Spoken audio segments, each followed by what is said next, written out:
Bonjour, dans cette vidéo, nous allons voir comment mettre un dossier. Nous sommes toujours dans les ressources. Donc de la même manière que pour un fichier, nous allons dans la section qui nous intéresse. Nous cliquons sur Ajouter une activité ou une ressource et nous descendons sur Dossier. On a là aussi un explicatif avec des exemples. On clique sur Ajouter.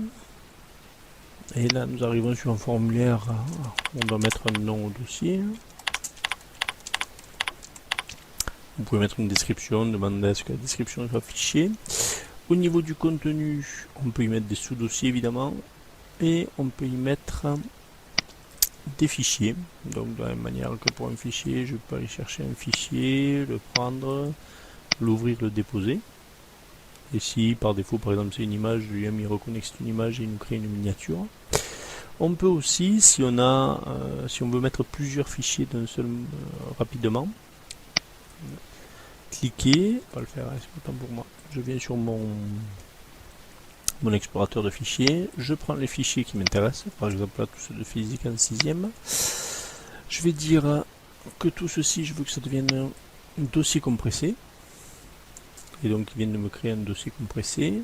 Je reviens sur mon navigateur, je fais parcourir, j'ai mon dossier compressé, je l'importe comme si c'était un fichier classique, à part que maintenant je clique dessus et je peux dire décompacter.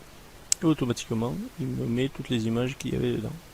Et ce fichier compressé, je peux le prendre et le supprimer.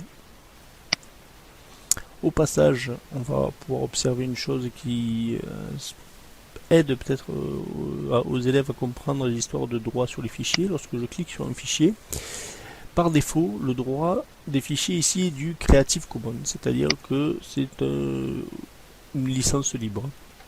Et on peut s'apercevoir qu'on peut choisir les différents droits de fichiers. Alors c'est valable quand on crée un dossier, c'est valable quand on crée un fichier. Une fois que j'ai fini, j'ai plus qu'à faire enregistrer et revenir au cours.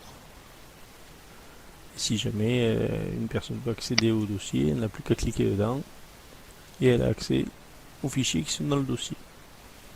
Si je reviens ici, je reviens sur le cours. L'intérêt évidemment de mettre un dossier, c'est que plutôt que de mettre plusieurs fichiers, ce qui peut prendre de la place, par exemple sur un même thème ou quand il y a un travail de recherche à faire de la part des élèves, leur mettre peut-être un dossier ressources où où tous les documents seront placés. Voilà, c'est tout pour la mise en place des dossiers sur Moodle. A bientôt sur une autre vidéo.